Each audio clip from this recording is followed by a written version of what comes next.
จะพบได้มากว่าคนโสดมีโอกาสที่จะเป็นหนี้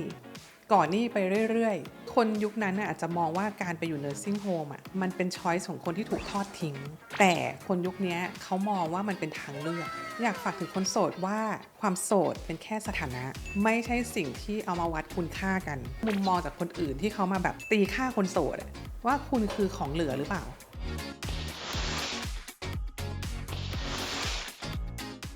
สวัสดีค่ะมาพบกับ Wealthy No นี่กันอีกครั้งนะคะ มีใครที่ตอนนี้เป็นโสดอยู่บ้างไหมคะหรืออยากจะเป็นโสดหรืออนาคตอาจโสดก็ได้อยากบอกทุกคนนะคะว่าไม่มีแฟนไม่เป็นไรค่ะแต่ถ้าไม่มีเงินนี่สิเรื่องใหญ่เลยวันนี้เราอยากชวนเหล่าคนโสดทุกคนนะคะมาคุยเรื่องเงินทองกันค่ะว่าโสดแล้วรวยด้วยจะต้องทำยังไงมาคุยกับพี่หนึ่งกันเลยดีกว่าค่ะสวัสดีค่ะพี่หนึ่งสวัสดีค่ะน้องซีนพี่หนึ่งคะเขาว่ากันว่าคนโสดอะค่ะใช้เงินมากกว่าคนที่มีคู่อีกอันนี้จริงไหมคะพี่ว่าคำที่ถูกคือใช้เงินง่ายใช้เงินสะดวกอันเนี้ยจริงแน่นอนเพราะว่าเราอิสระเราไม่ต้องปรึกษาใครก่อนใช้เงินไม่ต้องเกรงใจใครไม่ต้องรายงานใครไม่ต้องกลัวใครจะมาตรวจเช็คแต่ใช้เงินเยอะกว่าไหมอันนี้พี่ว่าแล้วแต่เคสแล้วแต่ไลฟ์สไตล์แต่ถ้าพูดถึงการอยู่คนเดียวอยู่เดี่ยวอันเนี้ยพี่ว่าใช้เงินเยอะกว่าในแง่ว่าถ้าเราหารออกมาเป็นค่าใช้จ่ายต่อหัวเพราะว่าถ้าอยู่เป็นคู่ค่าบ้านค่ากินค่าของใช้หลายๆอย่าง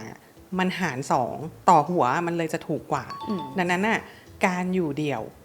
ค่าครองชีพค่าใช้จ่ายต่อหัวก็เลยจะดูว่า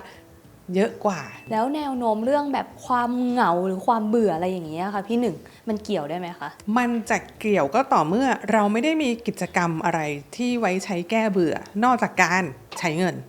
อันนี้จะเป็นปัญหากับชีวิตเพราะว่าคนโสดมีอย่างหนึ่งที่จะมีเยอะกว่าชาวบ้านก็คือเวลาเขาไม่ต้องแบ่งเวลาให้ใครไม่ต้องแบบเทคแคร์ดูแลหรือใช้เวลาร่วมกับใครดังนั้นเวลา24ชั่วโมงนอกจากกับงานกับพ่อแม่ก็จะมีแต่ตัวเขาดังนั้นถ้าบริหารจัดการความว่างไม่ได้มีงานอดิเรกอย่างอื่นก็จะมีโอกาสสูงมากที่จะใช้การช้อปปิ้งเป็นเพื่อนใช้การใช้เงินเนี่ยแหละเป็นการบำบัดความเหงาอารมณ์เพราะว่าการซื้อของมันเป็นความสุขที่ได้มาแบบแน่นอนและค่อนข้างง่ายที่สุดแล้วทีนี้ค่ะมีอะไรที่เป็นความท้าทายเรื่องเงินที่คนโสดจะต้องเจอบ้างคะอยากให้พี่หนึ่งช่วยแชร์จากประสบการณ์ส่วนตัวหน่อยค่ะความท้าทายหลักๆเลยของคนโสดก็คือการไม่มีเป้าหมายชีวิตแบบไฟล์บังคับเพราะว่าถ้ามีคู่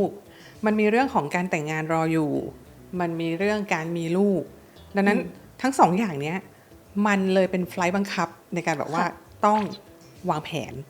ต้องเก็บตังค์ต้องคิดเผื่อต้องคิดระยะยาวต้องคิดก่อนทำเหล่านี้มันมาจากการที่คนมีคู่อะค่ะเขามีภารกิจของชีวิตดังนั้นการไม่มีเป้าหมายการไม่มีภารกิจที่แบบกำหนดให้ตัวเองรอตัวเองอยู่ข้างหน้าอันเนี้ยจะเป็นสิ่งที่พาคนโสดออกนอกลู่นอกทางไปเรื่อยๆเพราะมันไม่มีเป้าหมายเขาเดินไปว่าเขาต้องเก็บเงินนะไปเพื่ออะไรบ้างดังนั้นเขาก็จะมีโอกาสที่จะใช้ชีวิตไปวันๆค่อนข้างสูงตามใจตัวเองไปเรื่อยๆความท้าทายอีกเรื่องหนึ่งของคนโสดก็คือต้องคิดถึงตอนเกษียณอันนี้เป็นเป้าหมายระยะยาวหน่อยที่ท้าทายนะลองคิดดูดีๆว่าการต้องใช้ชีวิตอยู่คนเดียวในวัยชราพี่ว่าใช้เงินเยอะใช้เงินเยอะกว่าคนที่มีครอบครัวแล้วก็มีโอกาสที่จะมีคนอื่นซัพพอร์ตดูแลมันคือตัวเราเองล้วนๆที่ถึงวันที่หาเงินไม่ได้แล้วด้วยการใช้เรี่ยวแรงนะต้องดูแลทั้งปัจจัย4เนาะที่อยู่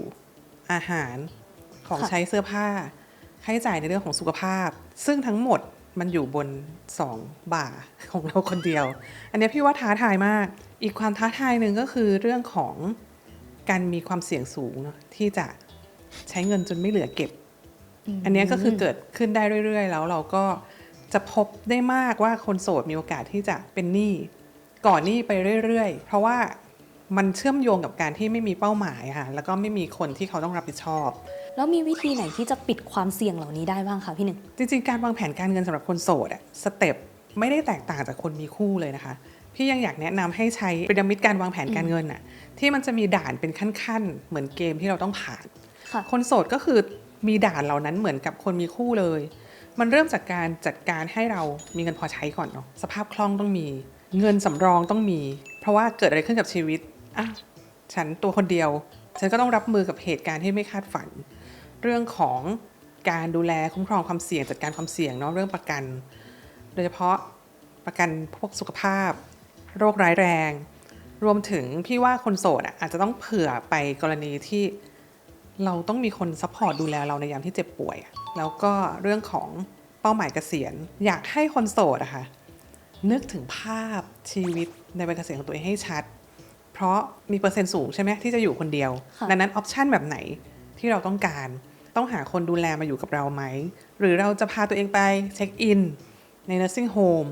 น้องก็เป็นอีกทางเลือกเพราะพี่ว่าเราต้องยอมรับกับการเปลี่ยนแปลงของชีวิตอะชีวิตมันจะเป็นสเต็ปไปอย่างนี้แหละมันจะไปถึงจุดหนึ่งที่เราแก่ขึ้นไปเรื่อยๆนะคะแข็งแรงแค่ไหนอะสุดท้ายเราก็ต้องมีวันที่เราต้องการพึ่งพาคนอื่นและสิ่งที่คนโสดจะพึ่งพาได้ก็คือเงินเก็บของตัวเองค่ะแล้วถ้าคนโสดอยากเริ่มวางแผนการเงินนะคะเพื่ออนาคตให้มีเงินใช้สบายๆไปตลอดเลยอะค่ะเขาจะนับ1ได้ยังไงบ้างคะถ้านับ1แบบทางลัดเลยนะพี่แนะนำให้ไปหานักวางแผนการเงินหรือ CFP หรือ AFPT เพราะวันนี้คุณเป็นโสดคุณไม่ได้มีคนเป็นคู่ในความสัมพันธ์แต่คุณมีคนคุยในเรื่องการเงินได้และพี่แนะนำให้มี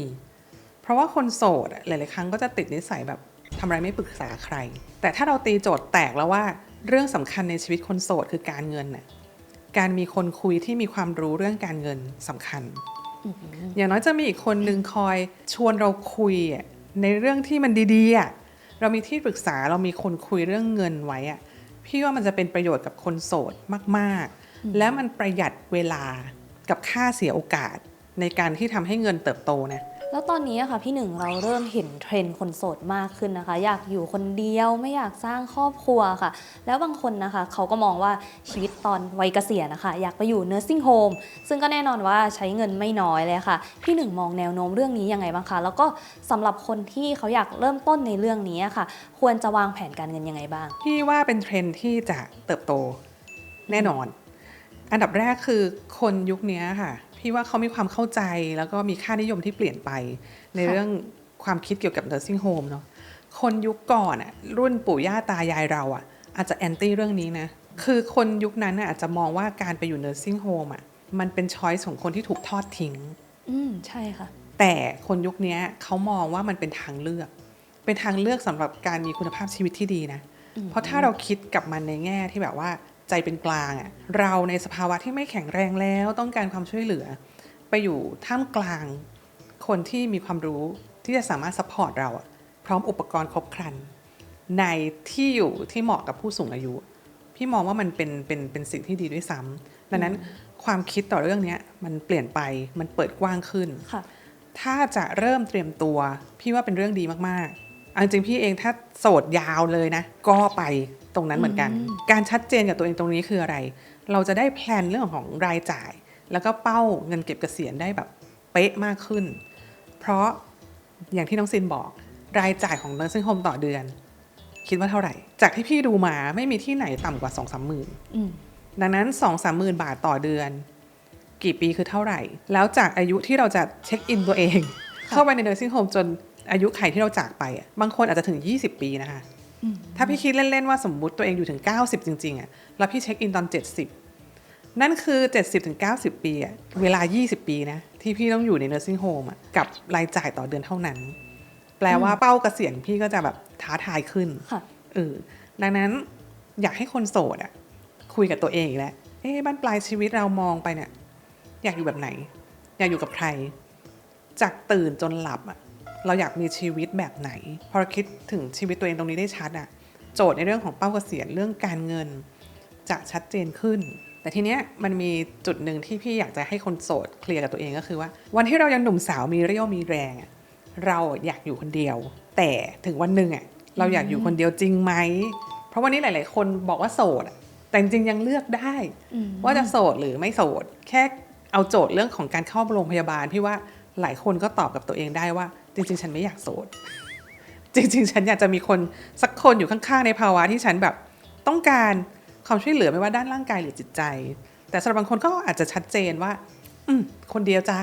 อยู่คนเดียวได้ ไม่เอาเรื่องปวดหัวดังนั้นการชัดเจนกับชีวิตของตัวเองแล้วก็มองไปข้างหน้า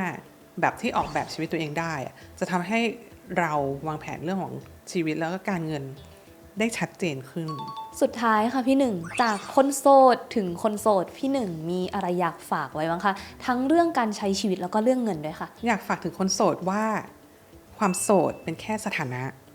ไม่ใช่สิ่งที่เอามาวัดคุณค่ากัน เพราะสิ่งที่พี่เจอเยอะนะรวมถึงตัวเองก็เจอก็คือมุมมองจากคนอื่นที่เขามาแบบตีค่าคนโสด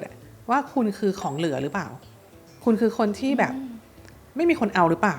หรือคุณคือคนที่เรื่องมากจนไม่สามารถหาที่ลงได้อยากจะบอกกับคนโสดว่าความโสดมันเป็นแค่สถานะ แล้วการใช้ชีวิตของเรามันเกิดจากการเลือกของเรา เพราะพี่เชื่อว่าคนโสดจำนวนมากไม่เลือกคนที่เข้ามาในชีวิตหลายคนอันนี้เรื่องจริงนั่นแปลว่าสเตตัสที่คุณเป็นอยู่มันเกิดจากการเลือกของคุณ2ก็คืออยากให้คนโสดใช้จุดแข็งของความเป็นโสดในเรื่องของการเป็นอิสระในเรื่องของความคล่องตัวที่จะกำหนดชีวิตตัวเองอยากจะปรับเปลี่ยนอะไรอยากจะพัฒนาอะไรอยากจะแก้ปัญหาอะไรเราทำได้เลยแบบที่ไม่ต้องรอใครอนุมัติแบบที่ไม่ต้องลากใครคนหนึ่งไปเพราะพี่เห็นหลายคนที่แบบพอมีคู่และชีวิตการเงินมีปัญหาตัวเองอยากเปลี่ยนตัวเองอยากดีขึ้นแต่คู่ไม่ได้ซัพพอร์ต